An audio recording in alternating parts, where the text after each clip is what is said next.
আমরা ফুরফুরা শরীফে আপনারা জানতো নাকি, কিন্তু গিয়ে লাল হালুয়া, নীল হালুয়া, ওই মনসুর, এটা সেটা কিনে হুজুরদের দাওয়াত করে নারে তাকবীর বলে গাড়ি ছেড়ে ঘর চলে এলাম, তাই তো নাকি? এটাই করি তো। কোনোদিন বলেছি ওগো হুজুর আখেরাত পাবো কি করে, হুজুর বলে দেন, হুজুর একটু আমল বলে দেন, হুজুর তাজকিরাতুল আউলিয়াটা কিনে বাড়িতে গিয়ে পড়ি, কি দাদা হুজুরের ওসিয়াত নামাটা কিনে নিয়ে যায়, কি মেজ হুজুরের লেখা পড়া নাম্বার 1 নাম্বার 2 হুজুর কিনে নিয়ে যাচ্ছে। কোনোদিন হুজুরের সাথে এইসব আলোচনা হয়েছে? মুরব্বীরা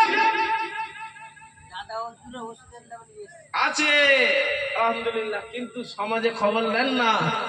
আপনি হয়তো এনেছেন একজন, কিন্তু ফুরফুরার মুরিদ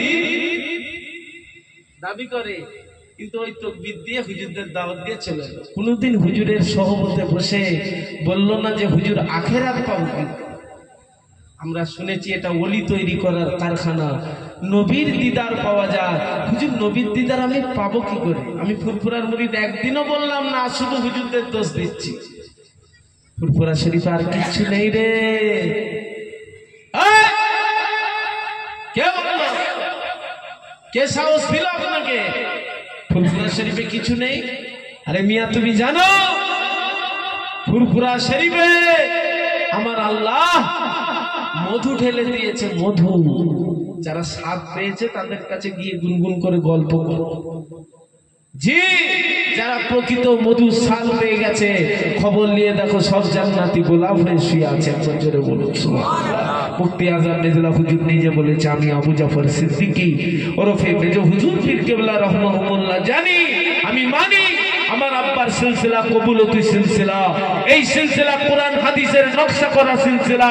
এপার বাংলা ওপার বাংলা আমার আব্বার সিলসিলার যদি বিরোধিতা করে, তবে আমি আবু জাফর মেজ হুজুর পীর কেবলা যদি একা আমার আব্বার সিলসিলার রসা ধরে থাকি, দড়ি ধরে থাকি, কিয়ামত পর্যন্ত আমার আব্বার সিলসিলার বাতি জ্বলবে। জোরে বলুন সুবহানাল্লাহ। একটু জোরে বলুন না সুবহানাল্লাহ। মুজাদ্দিদুজ্জামান কি সম্মান আলা ফুরফুরার মুরিদ, খেয়াল করুন।